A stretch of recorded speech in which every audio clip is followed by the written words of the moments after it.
arrived just in time. Show me the Soul Stone. You'll see it, Belial. Soon, your fetid soul will be trapped within it. Clever. But know this, Nephilim. Azmodan knows of the stone and the power it contains. Even if you defeat me, he will exterminate you and every last one of your misbegotten kind.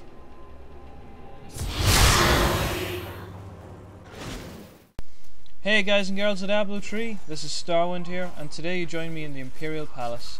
This is a longer boss than normal. He has a couple of phases and 3 stages, and is an end of act boss, so it's to be expected that it's going to be a lot longer fight than normal with a lot more things to do. Just on a side note, all the tactics I share from Nightmare on the bosses will be the exact same for Hell and Inferno difficulty, so pay heed, dear adventurer, because things are going to be the exact same on each boss. They haven't made any new tactics, it's just far more difficult with far higher hit damage and far higher hit points. So today's boss is Belial, also known as the Lord of Lies. I want to go over a bit of a background on him since we've so much time to go over him, and just give you some information around him. So Belial, also known as Lord of Lies, is the most elusive of the 7 evils, and is a master of deceit. It is said that he manipulated Azmodan into revolt against the prime evils. This began the Burning Hell's civil war, which ended with the dark exile of the prime evils to the mortal realm. So now we'll go over some of the information. In Nightmare mode in Phase 1 of Belial, he's level 42, he's hit points of 170,000, and at level 42 you gain 2,600 XP from killing him. In Phase 1 his attacks are melee, fireball and reinforcements. So then in the second phase when he transforms, he's still level 42, he's hit points of 511,000, and at level 42 you gain 2,600 experience points. So he's a couple more attacks here. So he's got melee, he has ground and pound, lightning breath and lightning strikes. So there's a lot more dangerous attacks this time around and a lot more that can kill you once off. So the battle against Belial has 3 stages. Stage 1. You spend stage 1 fighting an endless swarm of veiled sentinels and veiled evokers. The arc of the room allows you to walk the enemies from side to side while taking minimum damage. This is the time where you want to use any snare or slowing effects that you have. The best use of them will be here and most effective use. The initial battle in stage 1 is fierce, and potions and healing globes must be used widely. You need to use them to the best of your advantage here, because without them you'll die. It's a lot more fierce battle than you'd actually think it would be. This is a tough part of the fight, so keep as much distance as you can from a large part of the group. Try and break off a certain section and take 1 or 2 down, and then use AoE attacks to take out the rest of the group as well. So that's the basic tactics for stage 1. In stage 2, Belial will join the battle with his sentinels and evokers. He has 15 times the hit points of the sentinels and evokers, so do not ignore the adds. You must kill the adds and then use them for health globes.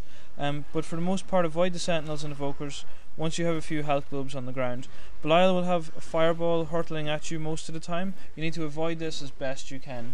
And since Belial has a small amount of hit points here, you need to use AoE attacks mainly to shrink the size of the group attacking you and reduce damage as best possible. So in stage 3, the one you can see here, this is unlike any fight previous to this.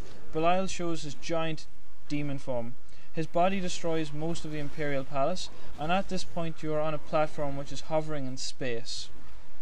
So Belial props himself up against the walkway that's still hovering in space, and then he fights you from there.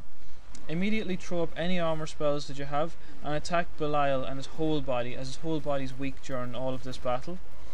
Belial mainly uses melee in the final stage of the battle. He uses his arms to pound the ground. When he is about to do this, a green circle will appear on the ground where he will hit. You need to circle around this circle he's put on the ground and attack his body from there. His ground pound attack is very similar, but he hits the middle of the arena, so just stay on both sides of the arena and you won't get hit by it. Also it's best just to fight from either side, and that won't happen as well. So ranged and melee really have to stay on their toes for this fight.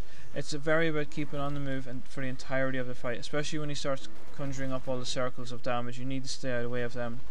So lightning breath is a move which sweeps across the entirety of the ring. You just need to stay on either side of it and wait it out just until it's finished, and then go back into the battle and start attacking again. So stay out of the fray for the moment and then jump straight back into it.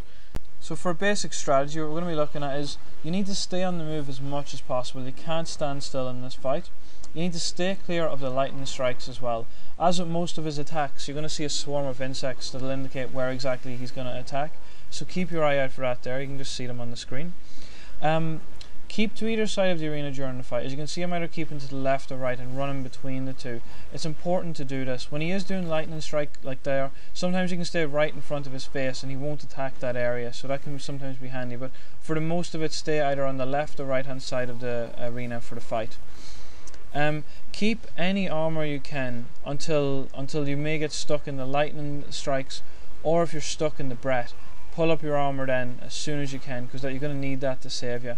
As you can see in the fight, I came close to that a good few times during this, so it's a very tough, very long, grueling battle, so you need to keep going and stay alive as long as you can. So I hope you enjoyed this. This was a very tough, long boss, so I'm sure I was very high above him in terms of level as well when I fought him, so for most people this will be very tough. There's the achievement done. The next one we should be fighting is Grom. He's a very easy boss, so we'll just tear straight through him. But I hope you enjoyed the video, and as I said, till next time guys, adios, have a good one.